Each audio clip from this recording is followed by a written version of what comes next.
A Câmara dos Deputados aprovou o terceiro projeto do pacote fiscal. A proposta cria um teto para o crescimento do salário mínimo. Além disso, a biometria fica obrigatória para o recebimento de programas sociais e limita os gastos com o PROAGRO, o Programa de Garantia da Atividade Agropecuária. Já a mudança na Previdência dos militares ficou para o próximo ano. Para falar sobre essas medidas, a gente faz conexão com o professor da Escola de Economia de São Paulo, da FGV, o Daniel Vargas. Daniel, boa tarde, seja sempre muito bem-vindo ao Conexão Record News. Claro que são temas muito sensíveis. Vamos falar qual que é o impacto em relação ao salário mínimo. Como é que está hoje e o que pode mudar?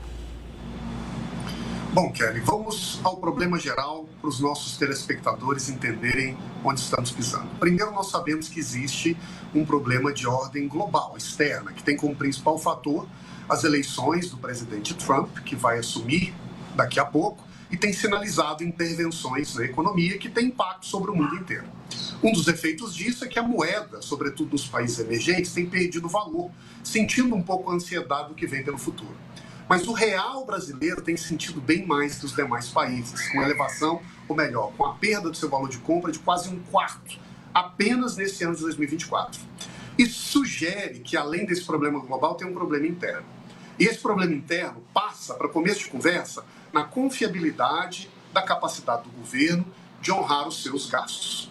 E é para combater essa sensação de instabilidade e sinalizar um compromisso efetivo do país em reduzir a trajetória da nossa dívida, que o governo apresentou ao longo dos últimos dias essas propostas de reformas que exigem uma mudança constitucional e legal e que agora foram debatidas e aprovadas pelo Congresso brasileiro.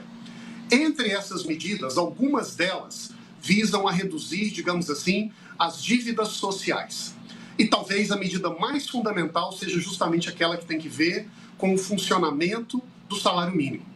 A mudança que é aprovada agora pelo Congresso reduz ou estabelece um teto para que esse salário mínimo aumente e sirva a partir de então de influência ou de base para outros programas, outras dívidas que o governo tem que são amparados nele. Então o crescimento do salário mínimo a partir de agora não seguirá necessariamente o crescimento do PIB brasileiro, mas tem um teto fixado em 2,5% ao ano, que serve, portanto, como um limitador desse aumento do salário mínimo e, por sua vez, um limitador dos impactos dele sobre outras despesas que o governo terá.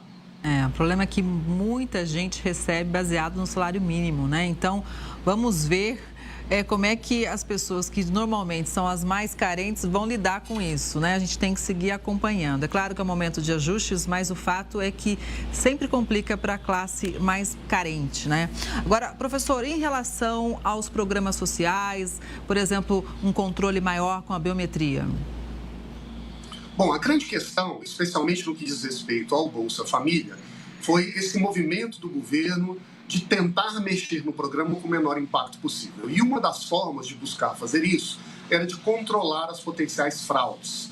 Então, hoje, os cadastrados no Bolsa Família tendem a atualizar a sua situação a cada 48 meses. Esse período foi reduzido para 24 meses. E, além disso, há uma exigência de que esses cadastrados façam um controle de biometria para assegurar a identidade da pessoa, evitando potenciais fraudes e assim tornando o programa como um todo, digamos assim, mais seguro e evitando, né, esse dinheiro que muitas vezes se perde nessas situações de ilegalidades que eventualmente acontecem com o programa.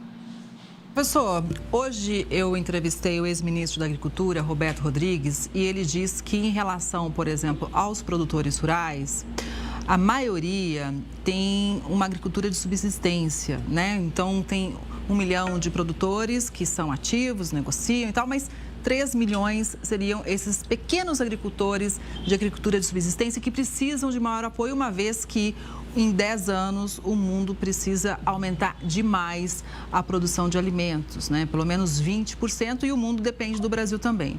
Nesse sentido, a gente vê que tem um impacto em relação ao PROAGRO, né? Quais são os principais pontos?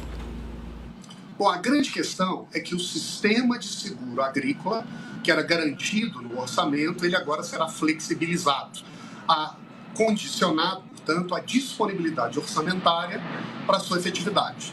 Na prática, o que significa é que essa rede de apoio do governo para pequenos produtores, que dependem muitas vezes desse seguro para lidar com uma intempérie, um problema econômico inesperado, vão ficar desamparados. Mas o governo tinha, e de certo modo, fez uma escolha onde cortar. E, nesse caso, reduzir essa disponibilidade do seguro, ou condicioná-lo à existência do orçamento, se por um lado pode ser importante para equilibrar as contas do governo, ou pelo menos sinalizar um compromisso com esse equilíbrio, de outro lado também acaba expondo a maior risco e vulnerabilidade essa parcela, que não é pequena, dos produtores brasileiros, pequenos, frágeis, espalhados pelo país e que vão ficar, nesse aspecto, um pouco mais expostos às circunstâncias da agricultura, que passa por essas volatilidades cada vez com mais frequência, especialmente em momentos de mudança do clima, como é que a gente vive. Um grande debate que existe na agricultura nesse momento, que é justamente a tarefa e o desafio de ampliar as políticas de seguro rural. Certamente envolveria o setor privado, mas que deveria começar pelo próprio apoio e pela própria ação do Estado. Neste caso, o ajuste que a gente fez com essa mudança, aprovada agora pelo Congresso, vai no sentido contrário, de reduzir um seguro pequeno, porém que existia, e deixando, assim, boa parte dos produtores, digamos assim, ao léu. Precisa ter seguro e também acesso a crédito, né? Facilitado. O alimento é algo básico, essencial, inclusive para a nossa economia. Agora, professor, o Senado aprovou o projeto de lei que estabelece novos limites para gastos públicos em caso de déficit primário, o que significa que vai ficar proibida a concessão, ampliação ou prorrogação de benefícios tributários. A proposta também põe travas para o crescimento de despesas com o pessoal. Essas mudanças fazem parte do pacote fiscal do governo e agora segue para a sanção do presidente. O que a gente pode analisar, destacar dessas medidas? Olha, eu acho que a mensagem imediata é de um reconhecimento de que existe um problema, em parte com o tamanho da máquina pública, com o funcionalismo que muitas vezes ganha benefícios que superam tetos e uma disposição a lidar com esse problema de uma certa maneira. A mensagem que vem do Congresso, a partir da iniciativa do governo federal, é de dizer que, a partir de agora, nesse momento, nós estamos estabelecendo limitações para os gastos da máquina pública, em particular com funcionalismo, mas também com a concessão de incentivos para particulares setores, até que nós consigamos, de certo modo, lidar com esse problema maior da dívida, reassumir o controle sobre a sua trajetória de expansão, mostrando para o mercado que nós somos um país confiável, com capacidade de pagar e honrar os seus compromissos, e a partir daí, outra vez, digamos assim, atenuando essa instabilidade que é representada pela volatilidade do câmbio, que deixa todo mundo um pouco preocupado com os impactos que isso pode ter sobre a inflação e sobre a saúde da economia brasileira no futuro. Claro que o governo, e isso inclui o Congresso, precisam realmente tomar algumas ações, mas, professor, essas decisões sendo tão tomadas agora nessa reta final, antes do recesso, de uma forma mais acelerada, a gente corre um risco de errar. Essa foi uma análise que a gente estava fazendo ontem, inclusive aqui no Conexão, e conforme vão saindo algumas decisões, a gente segue com essa reflexão aqui, porque são assuntos muito importantes e estratégicos para o país e que afetam a todos os brasileiros. Olha, eu não tenho dúvida, Kelly. Eu acho que o equilíbrio das contas e o impacto que isso tem sobre a saúde financeira do Estado e da economia como um todo são, nesse momento, um dos elementos mais centrais da política e da economia brasileira.